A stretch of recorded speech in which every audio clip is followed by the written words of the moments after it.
Kelly Clayton was a devoted mother who lived in a quiet neighborhood in upstate New York.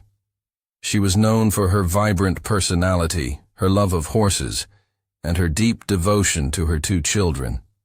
To the outside world, her life seemed picture perfect. She was married to Thomas Clayton, a former professional hockey player who was well liked in the community. Together they appeared to have built a happy and comfortable life. Friends admired them, neighbors saw them as an ideal couple, and no one could have predicted the darkness that would soon shatter their world. On the night of September 29, 2015, everything changed. The quiet town was about to witness a crime so brutal that it would haunt its residents for years. Around midnight, a frantic 911 call came in. The caller was Thomas Clayton, and his voice was shaking with panic as he reported that he had just come home to a horrifying scene. He claimed that he had been out playing poker with friends and returned home to find his wife unresponsive, lying in a pool of blood. When authorities arrived, they were met with a gruesome sight. Kelly's lifeless body was sprawled on the bedroom floor, her face and head covered in blood. The crime scene was disturbing. There were clear signs of a violent struggle. Blood was smeared on the walls, and the force used against her suggested uncontrollable rage. However, something seemed strange. The rest of the house was undisturbed. There was no sign of forced entry. Nothing appeared stolen, and the doors were locked. It didn't look like a typical home invasion. Detectives carefully examined the area, taking note of every detail. The couple's two young children were found unharmed in another room, seemingly unaware of what had transpired just feet away from them. It was a devastating reality. Their mother had been brutally murdered while they slept. Officers questioned Thomas immediately. He repeated his story, insisting that he had been out with friends all evening and had walked into the horror upon his return. He appeared shaken, pacing back and forth as officers took his statement. Despite his distressed demeanor, something felt off to investigators. The crime was personal, filled with raw violence, yet there were no clear indications of a robbery or a random break-in. The precision with which Kelly had been attacked, combined with the fact that nothing was missing, led detectives to consider another disturbing possibility. Was this an act of someone close to her? News of Kelly's death spread quickly throughout the town, leaving friends and family in complete shock. Everyone who knew her struggled to comprehend how something so tragic could happen to someone so full of life. Those who had seen her just days before recalled her smiling, making plans for the future, and doting on her children. No one could understand who would want to harm her, let alone in such a brutal manner. As investigators began piecing together the details of that night, they turned their attention to something unexpected: the couple's 7-year-old daughter. What she would reveal would become the first chilling clue in uncovering a truth more horrifying than anyone could have imagined. The investigation into Kelly Clayton's murder was still in its early stages when detectives decided to speak with the only other people in the house that night, her two young children. The 7-year-old daughter and her younger sibling had been found unharmed in their rooms, seemingly asleep when the crime occurred. Investigators knew that children could be unreliable witnesses, but they also understood that kids often noticed things adults didn't. If Kelly's daughter had been awake at any point that night, she might hold a vital clue. As gently as possible, a child specialist was brought in to speak with her. At first, the little girl seemed confused, struggling to understand why so many strangers were in her house. She knew something terrible had happened, but no one had told her the full truth. Slowly, the specialist asked if she had heard or seen anything unusual during the night. The child hesitated, her small hands fidgeting as she tried to recall the details. Then, in a quiet voice, she said something that sent a shiver through the room. She had woken up. The sounds had startled her. Loud noises like someone moving quickly, something crashing, and then silence. She had peeked out of her room, scared but curious. In the dim light, she saw a figure in the hallway. A man. She couldn't see his face clearly, but something about him felt familiar. When asked to describe him, she hesitated before saying something chilling. "He looked like my daddy." The detectives exchanged uneasy glances. They had no intention of jumping to conclusions based solely on a child's statement. But her words could not be ignored. Could she have mistaken another man for her father? Could fear have clouded her memory? These questions lingered in the air, but one thing was now certain.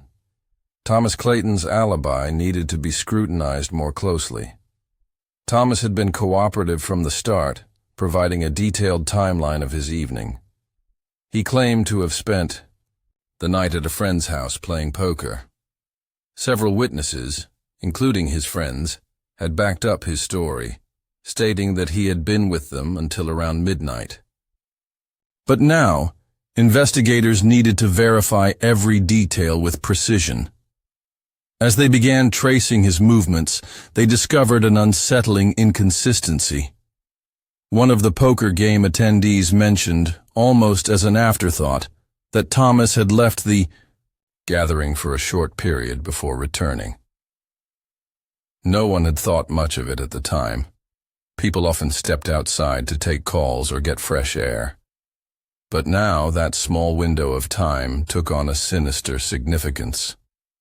Security footage from a nearby gas station provided another clue. At a time when Thomas should have still been at the poker game, a car matching his was seen near his home. It was a small detail, but one that placed him far closer to the crime scene than he had originally claimed. As these unsettling discoveries piled up, investigators began to wonder, had Thomas orchestrated the crime himself? Or was there someone else involved? The pieces of the puzzle were beginning to take shape, but the full picture was far darker than anyone had expected. As detectives continued investigating Kelly Clayton's murder, the focus shifted more intensely toward Thomas Clayton. His alibi, once considered airtight, was now riddled with inconsistencies. The claim that he had been at a poker game all night was partially true, but the new evidence suggested he had left the gathering at some point, and no one could account for his whereabouts during that critical time. The security footage showing a car similar to his near the Clayton home was another red flag. But the biggest turning point came when investigators uncovered a series of phone calls Thomas had made in the weeks leading up to Kelly's murder. Digging into his phone records, authorities discovered multiple calls between Thomas and a man named Michael Beard. Beard was a former employee of Thomas's business, a man who had once worked for him but had recently fallen on hard times. Investigators quickly learned that Beard had been struggling financially and had lost his job. When they looked into his background, they found something even more troubling. Beard had a history of run-ins with the law. He wasn't a hardened criminal, but he was certainly someone who might be willing to take desperate measures for money. As investigators pieced together the connection between Thomas and Beard, they found even more damning evidence. Witnesses revealed that Thomas had been complaining about his marriage for months. He had told several people that he was unhappy and wanted out, but divorce wasn't something he was willing to consider. Friends recalled him saying that separating from Kelly would be too costly, and he didn't want to lose control over their finances. These statements, combined with Kelly's sizable life insurance policy, painted a chilling motive. If Kelly was gone, Thomas would inherit everything. Authorities brought Beard in for questioning. and at first, he denied any involvement.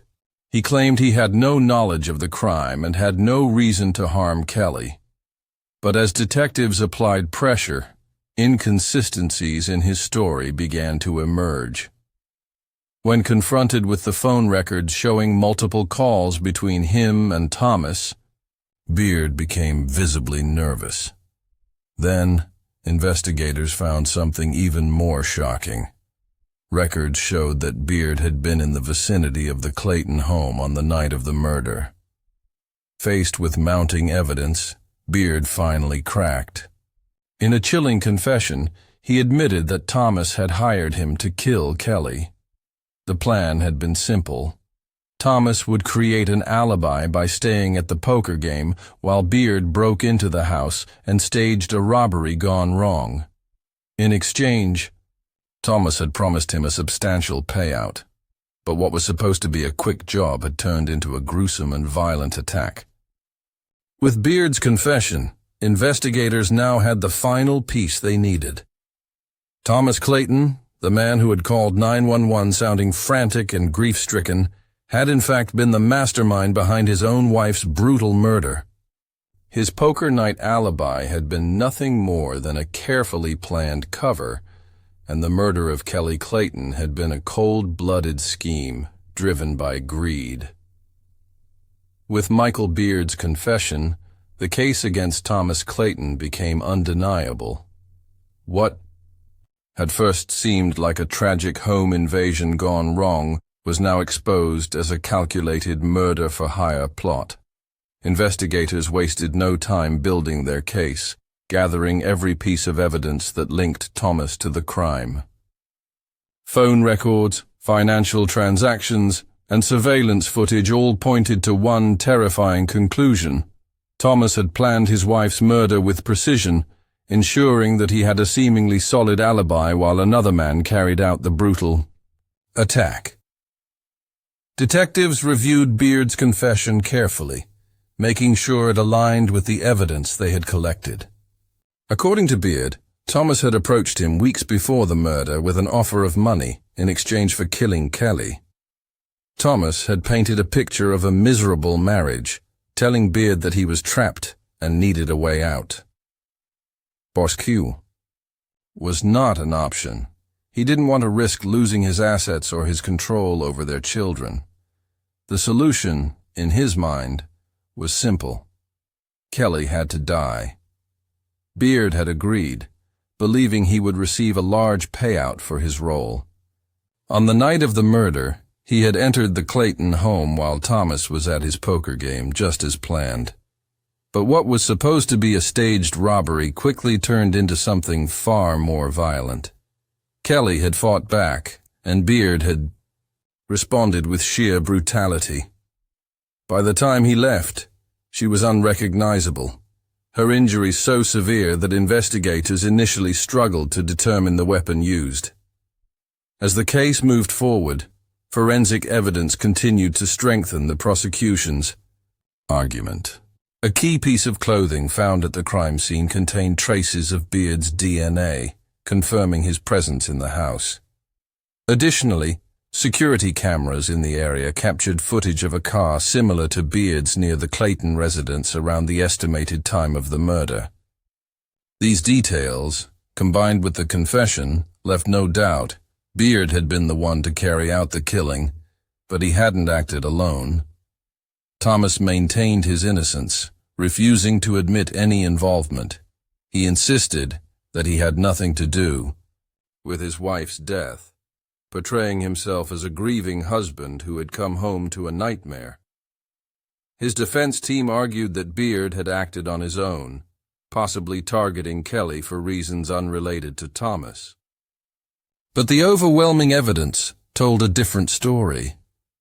The frequent calls between the two men before the murder, the financial records showing Beard's desperation for money, and Thomas's own statements about wanting out of his marriage all pointed to one conclusion.